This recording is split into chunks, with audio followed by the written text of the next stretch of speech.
This is PPD, the Philippine Podcast Directory, the one-stop list of podcasters in the Philippines. The PPD has brought a lot of podcasters and podcast titles together in one place. Our goals include bringing startup podcasts to a wider audience, forming a community of podcasters to raise the standards of Pinoy podcasting, and giving listeners a one-stop hub where they can find titles they might be interested in. The PPD also has its own podcast, The PPD Show, highlighting specific podcasters and podcasts in each episode to give listeners a glimpse of the people behind the mic. The PPD Show is on Spotify, Apple Podcasts, Anchor, and wherever you listen to podcasts. The Philippine Podcast Directory can be found on Facebook and Instagram. If you have a podcast and would like to be included in the list, please send us a message and we would love to add you to our list and welcome you to our community. This episode is sponsored by Podmetrics. Podmetrics is a platform we use to get all of the data we need for our shows. For more details, visit podmetrics.co and use the code TMTGShowPod. And again, that's podmetrics.co and use the code TMTGShowPod.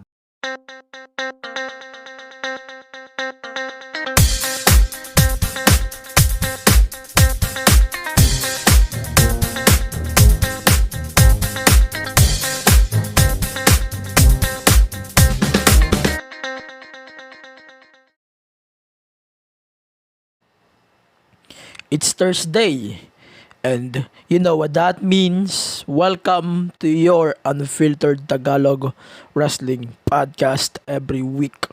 This is the MTG Show Podcast. So this podcast is available on all of the platforms: Spotify, Apple Podcast, Google Podcast, Anchor, other podcast platforms, and on the MTG Show Podcast app on the Google Play Store. So you can listen to all of that platforms and then follow the podcast on all of the social media platforms on Facebook, Twitter, and Instagram for more wrestling discussions. So before we start this week's episode, so Shopee and Lazada sales is in the way. So the only way you can support the podcast is by using my links on every description below. So that's tinyurl.com/ShopeePHXTMTGSP or tinyurl.com/TMTGSPX ShopeePH or TMTGSPX Lazada PH. Doon, daan nyo muna bago kayo mag-check out. Sinasigurado ko naman darating yun sa inyo. And then, bago pa, and may makukuha kaming konting commission lang from Podmetrics and on the podcast itself to make the podcast stay out of the business. And alam niyo naman, yun na nga. Yun na yun. So, Shopee and Lazada, ayan, 2 pala yung sale. So, the links is available all year long, but the upcoming sale, malapit na, February 2, 2021. So, what a good way to start the year by using Shopee and Lazada shopping without inconvenience sa labas, kasi alam niyo naman, COVID. So, please, use my links below before you check out your orders on Lazada and Shopee. Sabog na ako right now. Early pa lang sabog na ako. So, di ko napapatagalin tong episode na to. So, please, listen to the episode and understand what's going on this fucking country right now. I don't care what it is. Kahit magturuan pa kayo, wala kaming pake. So, ito na. So, noong weekend, recently, nilabas ng WWE yung isang video clip na kung saan kinonfirm na nila yung announcements that WrestleMania 37 will be a 2-night event, and then doon siya gaganapin sa supposed to be the venue ng WrestleMania 36, which is Raymond James Stadium in Tampa Bay. So, April 10 and April 11 yung dates for WrestleMania 37. And hindi lang yon. So, in-announce din ng WWE na WrestleMania 38 will take place in AT&T Stadium on April 3. That's Sunday. Sa Dallas yun, Dallas, Texas, yung tawag ng WWE. But in the reality, Arlington, Texas yun. So, WrestleMania 39, or you're supposed to be 37, will take place at the SoFi Stadium in LA. So yun, WrestleMania Hollywood, na supposed to be dapat sa 37 gaganapin. Wait lang, ang gulo. Basta yun. So, the thing here is, WrestleMania 37 will be a 2-night event ulit. Sigurado na yon. And yung build dito, I think, na supposed to be WrestleMania 36 ay dito na din gagawin. And yung mga hindi pa nagawa ng 36, I think dito na siya ipupush. So, maraming mga changes here in this event. Pero tandaan nyo, subject to change pa din lahat ng pay-per-views here in this fucking company. So, that's the WrestleMania reporting. So, my thoughts about WrestleMania report. Okay. Tanggap ko na hindi ulit tayo makakuha ng isa na namang others. Others kasi, sawa na tayo sa New York, New Orleans, Florida, ano pa, yung Dallas, Texas, at saka yung 37 understandable naman kasi alam niyo COVID naman. So, di kailangan lumayo ng Florida. Understand doon. Pero ang 38 at 39 medyo naiiling ako. Kasi 38 is sa Texas na naman. Ang huling Texas nila is 32, which is okay, not bad. 39 is, ang huli nilang 39 I think, yung 21. 21. Tama ako, 21. Ay, wait. Los Angeles. Ay, hindi. California nila is 31. Yung sa Levi Stadium. Tama. So, pero sa LA is 21. Tama. Pero, wala tayong magagawa. It's COVID kasi. Kung walang COVID, siguro makakakuha tayo ng Canada for 39 or 40. May nabasa kasi ako before. If walang COVID, I think we can get a WrestleMania in Canada again. Pero wala COVID kasi. Putangin ng COVID to pumawala. So, let's move on to Monday Night Raw. Medyo mabilis lang to kasi hindi naman sobrang interesting yung episode ng Monday Night Raw recently. So, hindi ko na pinanood ng buo yung episode na to because fuck WWE for some reasons. Yung tinumbok ko na lang dito is 3 segments, I think.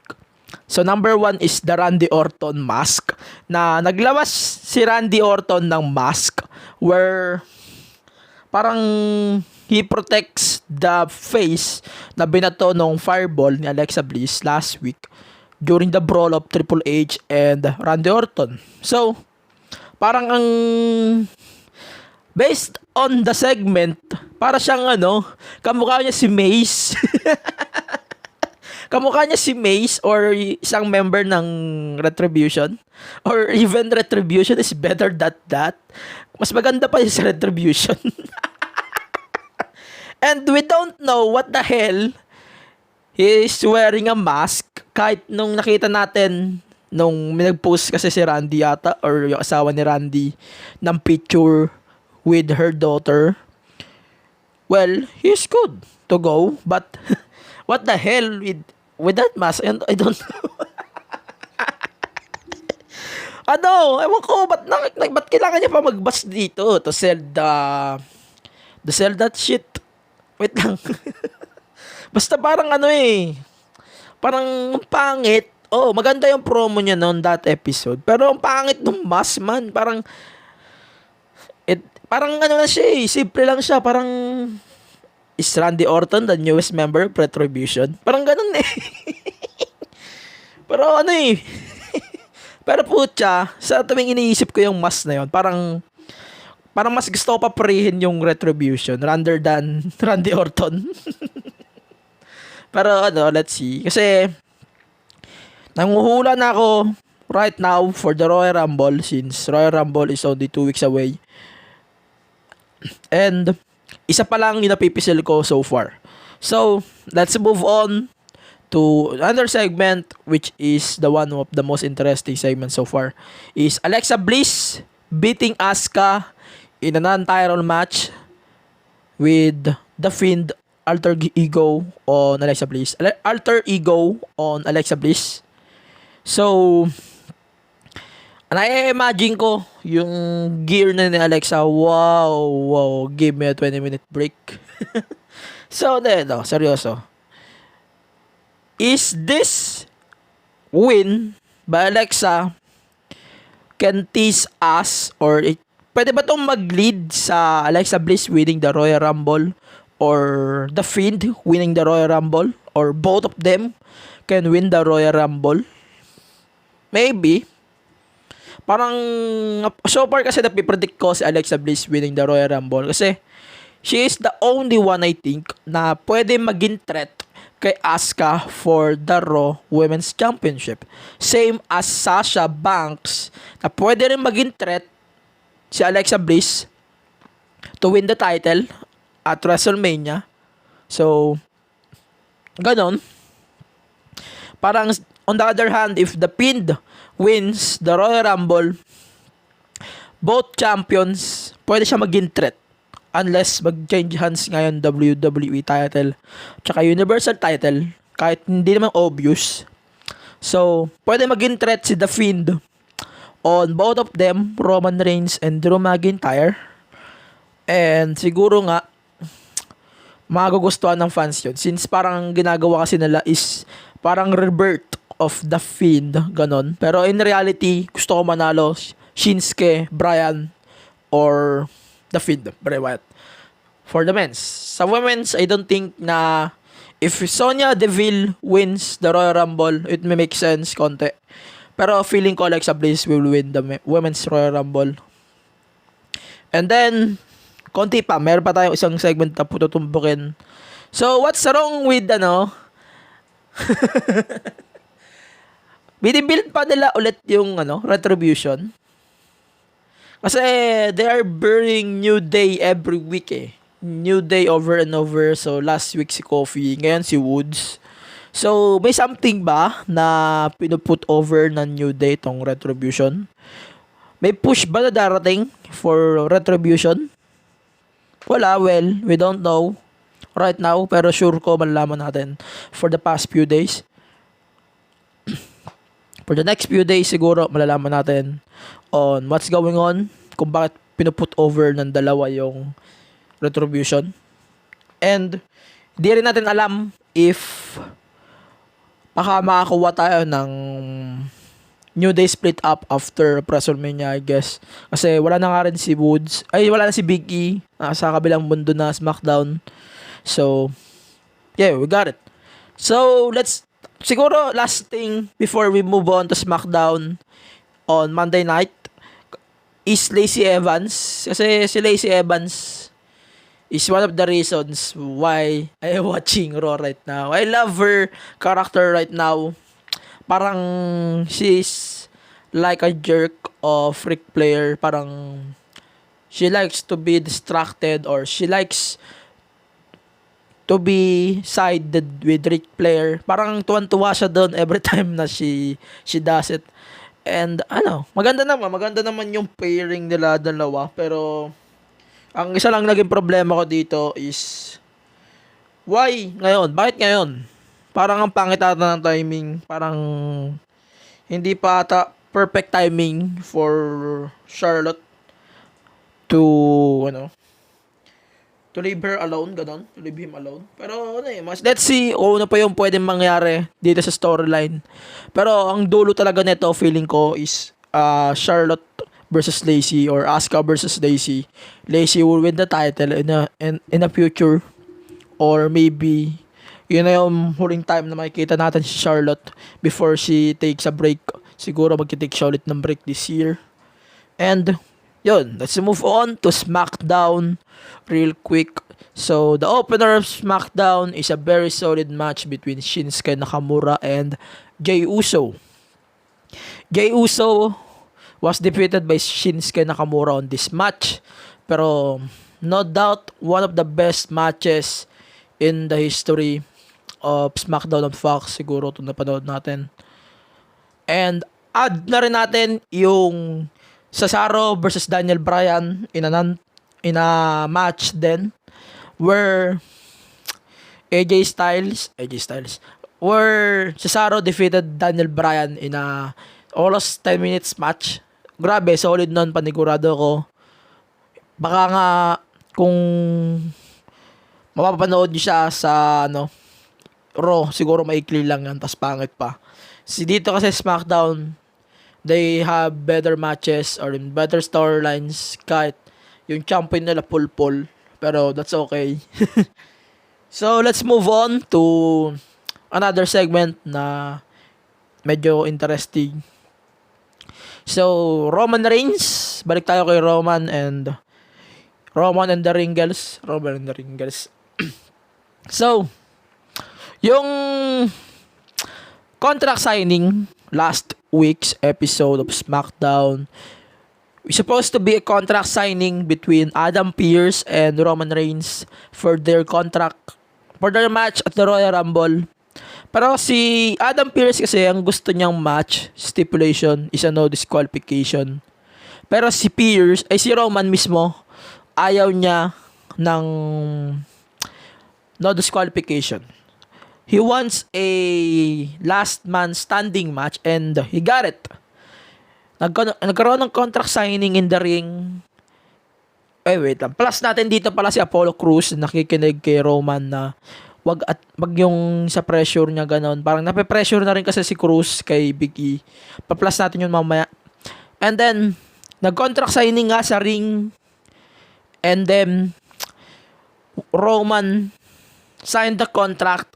And then, Pearce signed the contract. But, nung palabas na si Adam Pearce sa ring, parang nagpeke siya ng knee injury. So sabi niya, hindi ako makapag-compete dahil hindi pa ako cleared.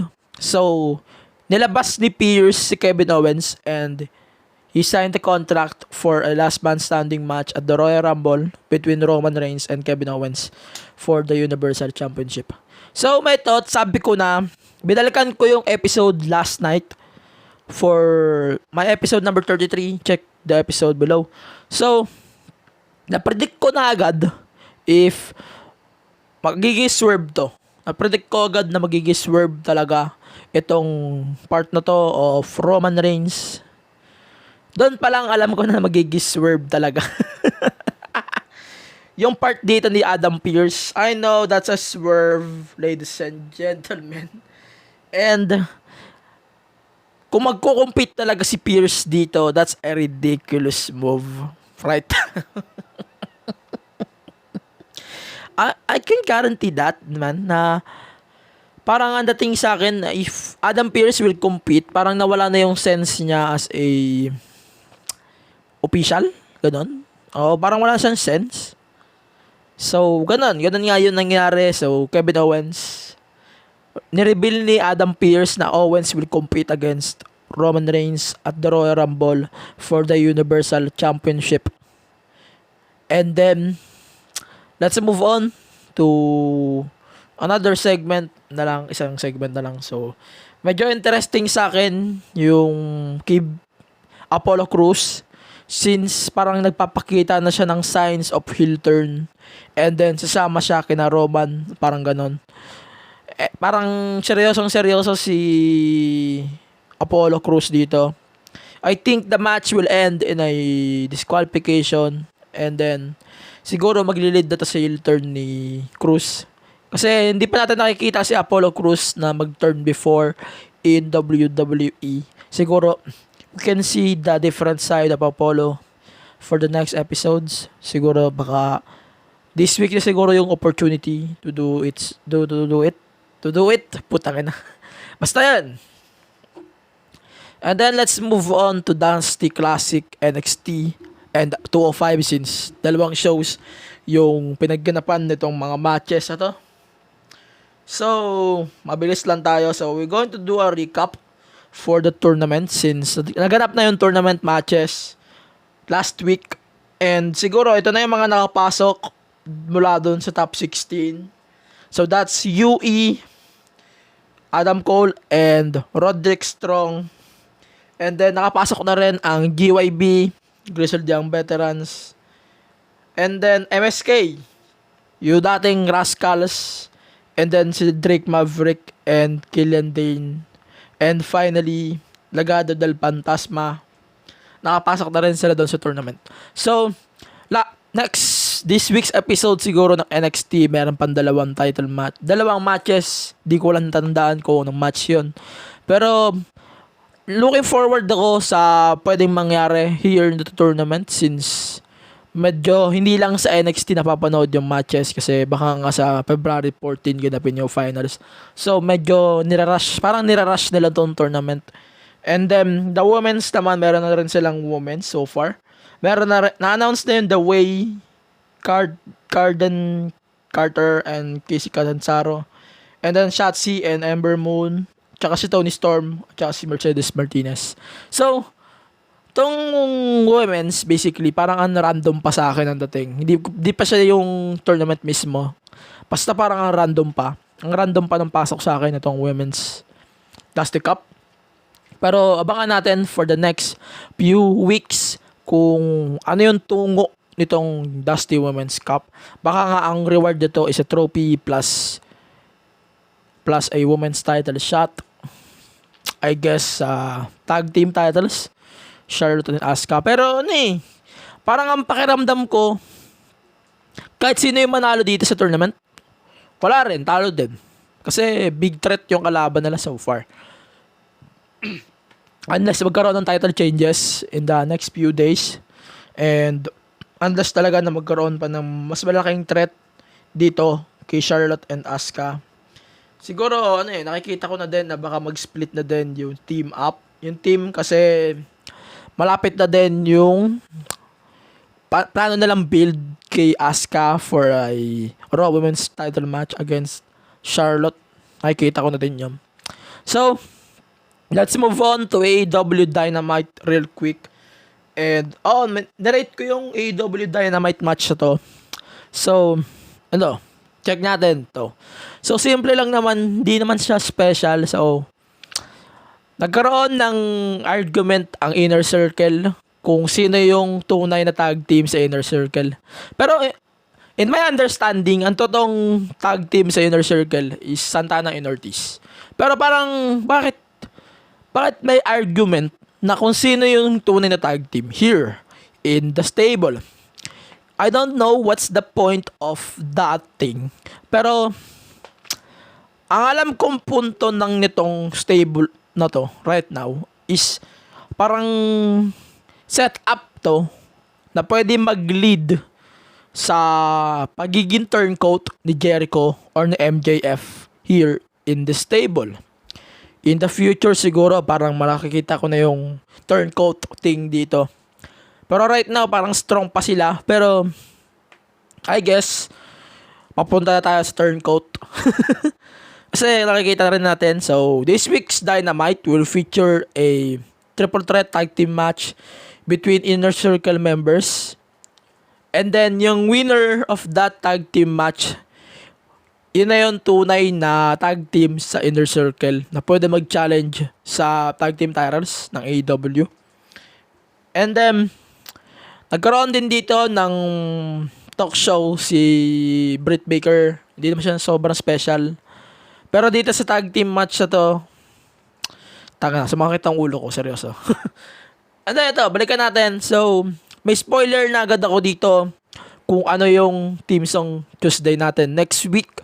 So, that's Jungle Boy. Check nyo yung team song Jungle Boy, seryoso. Parang nakakapanibago na yun na yung ginamit na team song. Ayun, binili rin ng AEW yung kanta na yun for Jungle Boy, I guess. Same doon sa naging tribute song kay Brody Lee. Binili rin nila yung kanta for longer purposes, siguro. Longer usage purposes, parang ganun yung in-state ng AEW. And then, doon tayo sa main event since wala naman masyadong interesting on this episode. Ang understandable ko lang is yung si Chuck Taylor ay isang buwan na parang alila ng nila Mayro and Penelope and Kip Sabian for halos 2 weeks din. Parang siya yung magiging bantay, ganon. So since wala nga si yung tag team partner ni Chuck, parang medyo magulo pa ang konti. Medyo kailangan pa nila ng matinong storytelling about the wedding na magli-lead sa isang match between Kip and Orange Cassidy or 6-man tag, I guess, sa Revolution na pwede mag-lead doon. So yun. And then the main event of the New Year's Smash Night 2 is Darby Allin versus Brian Cage for the TNT Championship. So number 1, parang ang pangit talaga ng episode na to. Number 2, this match, parang tumagal lang siya sa akin ng 8 minutes. And the funny thing here is, nanalo pa si nanalo pa si Allin doon dahil kay Sting, syempre Sting. Every time nalalabas yung Team Taz dito, lalabas din si Sting. Pero still, we don't know kung ano yung purpose ni Sting dito sa AEW. Hindi pa natin alam until now. And sa understanding ko, baka ang role dito ni Sting is to guard enemies ni Allin, and then baka sila ang dalawa maglaban in a cinematic match or a match, I guess, in the future. Yun, ganun. Yun na. Tapos, may nirate ko ng match. So, that's 2-5. Umay lang talaga ako dahil kay Sting nga, laging lalabas every week for Darby Allin. And doon sa picture-picture break, parang mas na-appreciate ko tuloy yung night 1 kaysa dito sa night 2. I love the night 1 kasi yung Omega and Phoenix, mas maganda yung match. Mas maganda yung show mismo. But this night 2 is a big trash bag. So, let's move on na. Let's move on to NXT UK. So, in-announce ng NXT UK na Kelly Ray will defend the NXT UK Championship against Ginny on this week's NXT UK by Friday Manila time. Baka bukas nalabas na tong episode. Baka Thursday nalabas na tong episode. By the time of recording, Friday yun i-air sa NXT UK. I-rate ko yung match, ha? Pero di ko na siya isasama sa episode next week. Pero baka lang. Di pa ako sure. Pero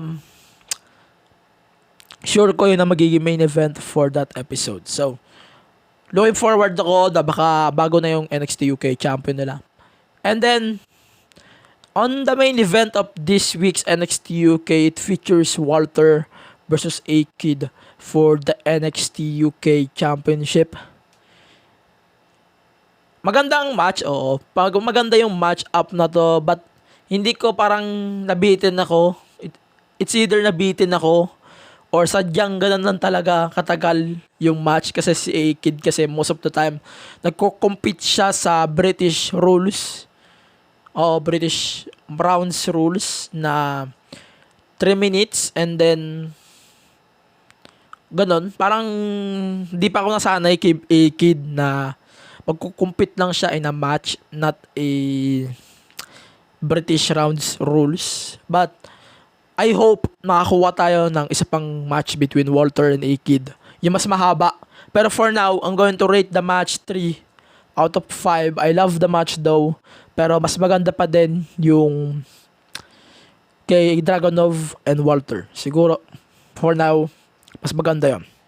So, let's move on to Hard to Kill. Before we move on to Hard to Kill, sa mga taga Metro Manila, Cebu, and some areas, and Davao, yung mga nagdi-deliver dyan, you can use Mr. Speedy. So, Mr. Speedy is a courier na kung saan nagdi-deliver. Pwede mag-deliver sa mga pupuntahan nyo para hindi na kayo ma-inconvenience or di na kayo mahirapan doon sa mga areas nyo na pwede nyo pag-deliveran. So, it's available in Metro Manila, Cebu, and Davao, and some areas here in Cavite. So, Cavite meron na rin. So, you can use my code Mr. Speedy XTMTGSP for a 50 pesos discount for your first delivery. So, that's it. Guarantee ko yan. Pag meron na dito, susubukan natin kung maganda. So, let's move on to the next segments. So, Hard to Kill. Hard to Kill is a pay-per-view. Para sa kalaman nyo, pay-per-view siya last week on Fight TV. Wait lang, lipat lang ako. So, yung Hard to Kill takes place sa Fight TV. And then, pinanood ko siya na live ata. Napanood ko siya na live konti. Pero yung the rest, hindi ko na siya pinanood. So, mag-uumpisa tayo sa 6-man tag sa old school rules match. So, that match, one of the best matches of that night. Parang dito na nila in-establish yung violent by design sila Eric Young. Parang dito na nila in-establish yung stable na kung saan brutal sila dito. Si Dinner, si Joe Doring. And then, dumagdag pa yung solid na commentators na bago, sila Matt Striker. At yung kung sino man yung kasama niya, di ko kilala kung sino. Pero, yung guarantee ko dito, yung stable na to, plus commentary mentions sila, grabe yung plus dito, grabe yung solid yung combination. So, naman natin i-rate. So, the Knockouts Tag Team titles, let's move on. So, Fire and Play ba? Versus, sino man yung kalaban? Nakalimutan ko yung kalaban. Sila, Havoc and Nevaeh.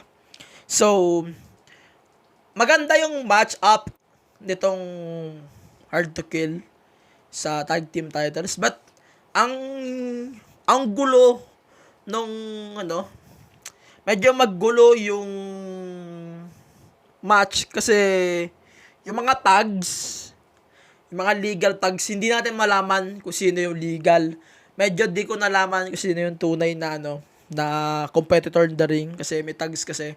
Di rin nila kinonfirm na ito ay simultaneous match kasi kaya nagulo talaga na kahit hindi legal competitor parang nakakapasok sa loob, nakakapag-compete, nakakapin. Pero kahit hindi siya yung legal competitor, medyo naguluhan ako sa tags dito sa match-up. So, yun, pack that. And then, let's move on to yung Mark Cardona made this Impact debut on Hard to Kill. Siyempre, peace break yun. Di ko nakakasahan na maganda yun. So, let's move on to the X Division Championship match. No doubt, one of the best matches of that night between Manik, si Chris Bay, at saka si Indiana. What? Sino ba yung nakalimutan ko talaga pangalan? Si Rohit Raju, yun, si Rohit. Nakalimutan ko kasi lagi ito, yung title run niya rin, nakalimutan ko, pasensya na. Pero, sinisigurado ko, baka nga sooner than later, baka maging champion na rin natin si Chris Bay. Ulit. Pero nafe-feel ko kasi right now, baka makakuha tayo ng unmask ni Manik dito.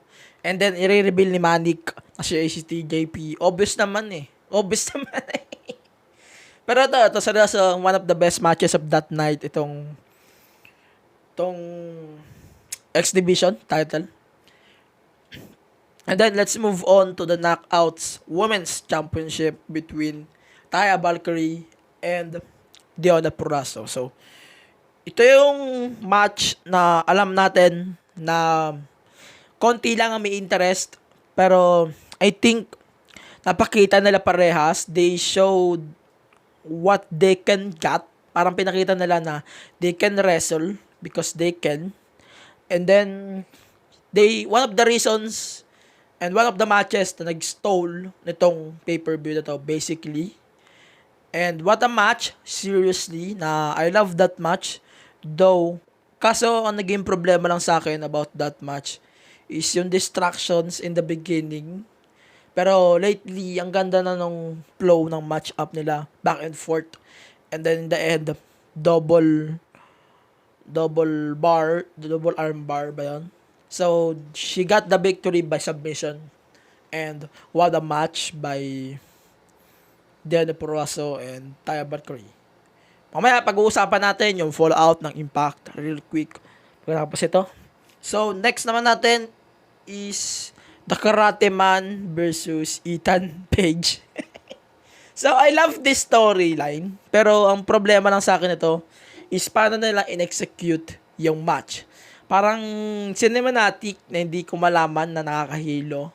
Na hindi man lang tumagal ng 5 minutes. Pero as usual, since ito ay cinematic match, I decided na hindi ko na siya i-rate. Tradition na yun ng podcast. Alam niyo na yun.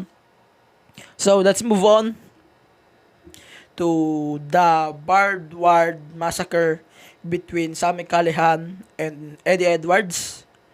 So, man, what a match. Basically, what a match. One of the best matches of that night na para sa akin, parang they decided to blur some lines na hindi na nagawa before and nagawa na nila ngayon. So, I love what the hell they're doing on that match.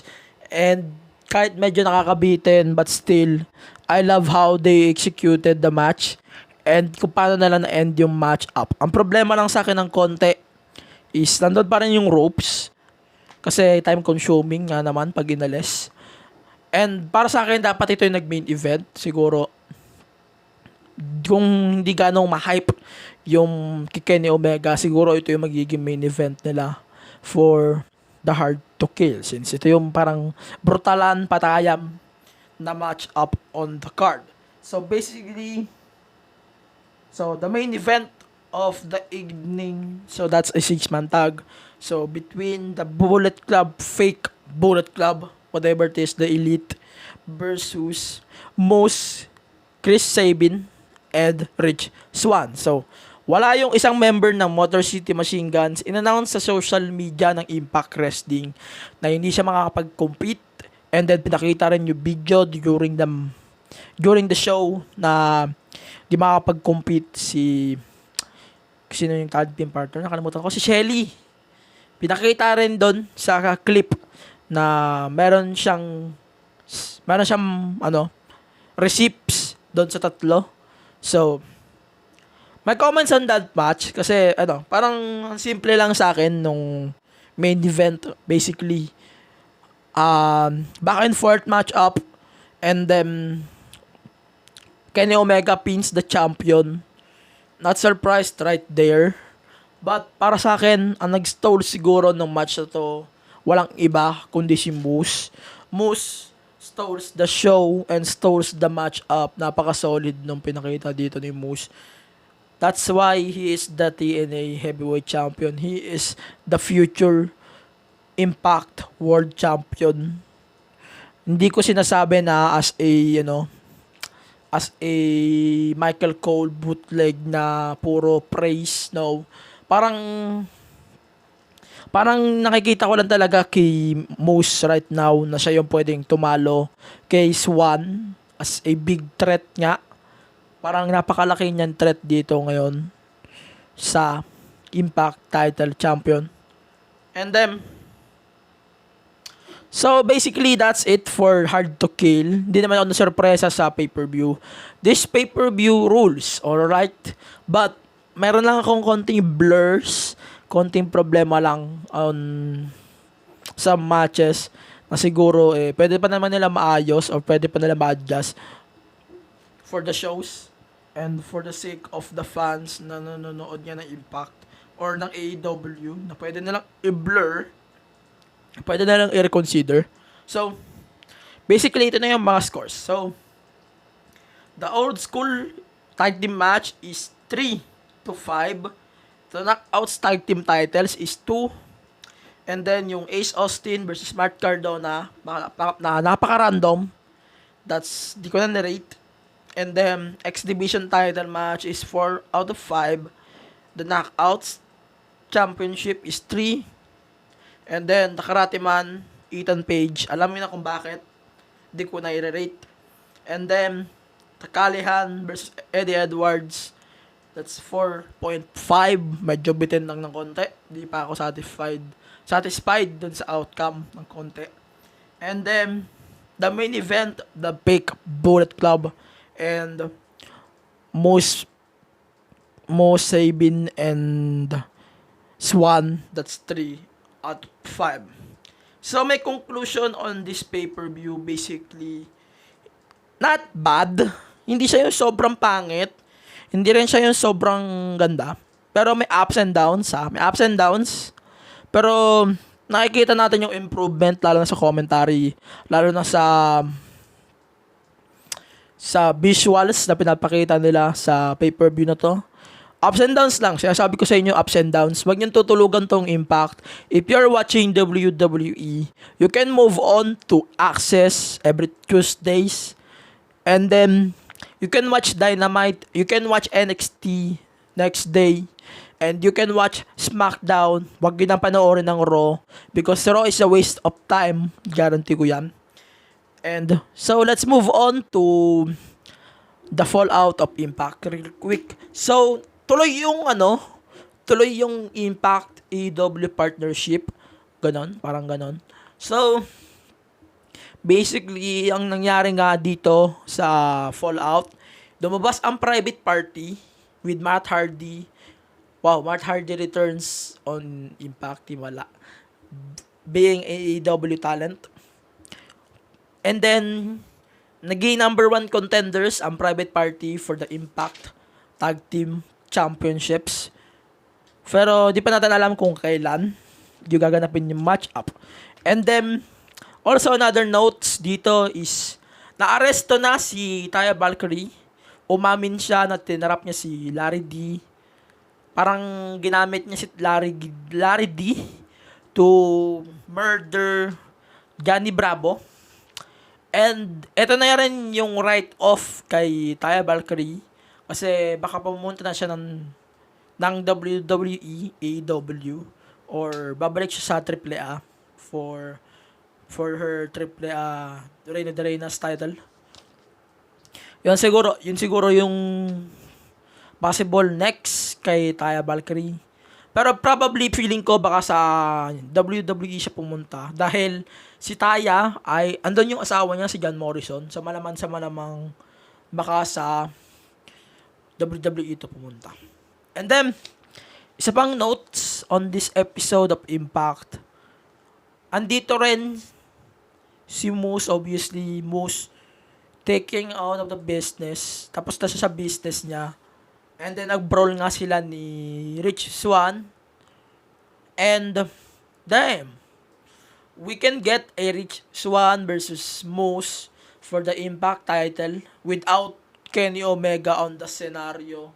Kasi we don't need Kenny winning every top championships of every promotions. We don't need that thing. Parang sa akin ang weird. Pero mukhang pupunta tayo sa direksyon na Kenny Omega will win every top championships on the promotions in the horizon, the future. Within 1 year, gagawin niya yun. Panigurado ko. Pero ang weird pag ginawa nila yung ganon. And then, so let's move on to Team Song Thursdays real quick. Gusto kong tirahin tong Team Song Thursdays natin since this Team Song Tuesdays pala. Pasensya, Team Song Tuesdays.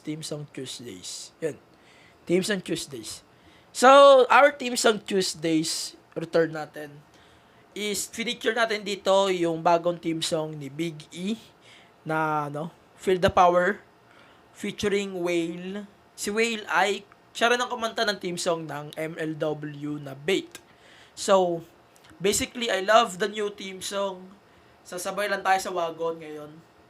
Maganda yung kanta, pero eto na ba yung way to remove Big E for good dun sa equation na fact na he is a New Day member? Parang, ang dating sa akin is very annoying na they need to split up New Day for a solo push.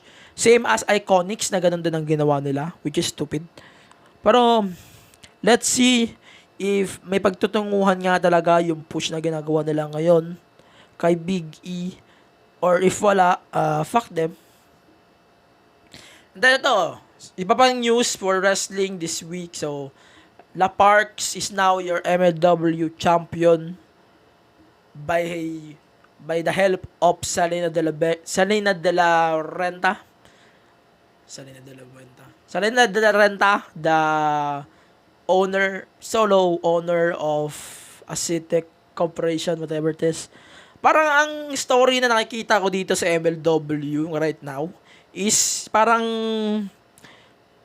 binili nila yung Lucha Underground despite the fact na dead na yung Lucha Underground. So basically, binili yun ni Salina de la Renta. And then, parang yung mga roots ng Lucha Underground is dinadala nila sa MLW, which is very interesting. So, panoorin nyo rin ng MLW bago kayo manood ng Dynamite, bago kayo manood ng NXT. 1 hour lang naman ng MLW. So, siguraduhin ko, satisfaction din ang mabibigay sa inyo. I love MLW right now because they have time limits and they have a timer para kita talaga natin kung ilang minutes yung duration ng isang match or ilang minutes yung isang match up na napapanood natin right now. So, I love the way they're doing or they're dealing with the time limits. So, yun. Meron pa ba tayong tackle for the episode? So, we have a top question episode.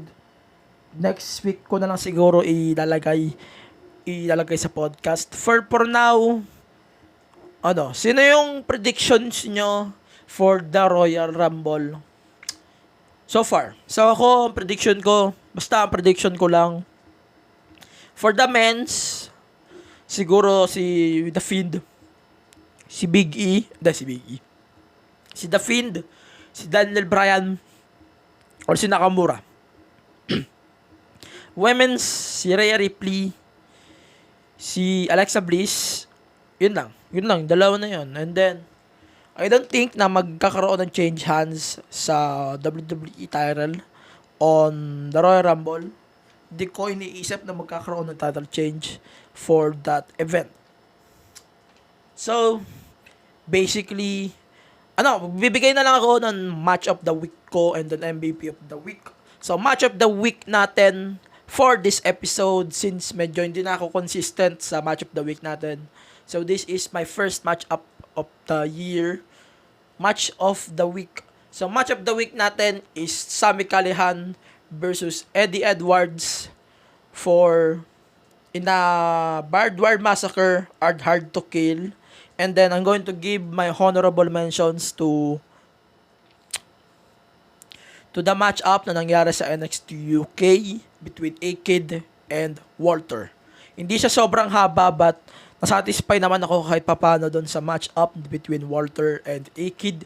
Sana lang maulit yun sa pay-per-view and sana lang may mas magandang finish, unlike the nangyari nga doon sa NXT UK. So every week magbibigay na ako ng match of the week ko. And then yung atin namang superstar of the week na dapat Sunday ko pa ina-announce, pero i-announce ko na dito bago tayo gumawa ng visual for the page, is our superstar of the week is basically Roman Reigns. No doubt.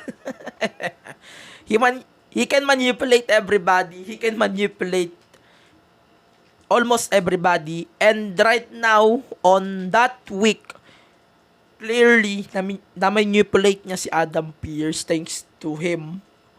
And siguro magbabago yung tingin ko sa list na yun every week. Nagbabago naman yung listahan every week. Ipapost ko na lang yung buong listahan on all of the social media platforms. Pero sure ko, number 1 natin, si Roman Reigns on that list. So, basically, that's it for today's episode of the podcast. Follow the podcast on all of the podcast platforms, Spotify, Apple Podcast, Google Podcast, Anchor, Pocket Cast, whatever it is, on other platforms worldwide, anytime, anywhere, and download the MTG Show podcast app on the Google Play Store for Android phones, of course, Android phones, and then follow the podcast on all of the social media platforms on Spotify, on Facebook, Twitter, and Instagram. Our Facebook group is still there. Our Discord chat is still there. And then we can discuss some topics, some wrestling topics, some everything topics that we can discuss on this podcast. So, yeah. Basically, yun na yun. Follow my personal accounts on Facebook, Twitter, Instagram. Twitter and Instagram, AG Penera. So, yun na yun. That's it. See you on the next episode. Siguro, Royal Rumble na yung pag-uusapan natin for next week's episode of the MTG Show Podcast. Attention to Detail will be released anytime soon. I-announce ko na lang kung kailan yung resume ng series. And then, basically, you're going to do more episodes of that series, and then baka nga March, makapaggawa tayo season finale for that series. And then, we're going to do another season pag meron na ulit time and meron na ulit wisdom to do the segments. And siguro that's it for today's episode. But remember guys, stay safe, stay wrestle. Magpa-register na kayo for upcoming elections. Don't let the demons take over this fucking country. Hanggat hindi natatapos tong gimmick niya to, don't let them surround you and surround your ways or surround your family with some dumb shit and some people who doesn't care about the country but instead they care about themselves. And you know what I mean? Ayan, again, stay safe, stay wrestle, mag-iingat kayo palagi. See you on the next episode. Thank you.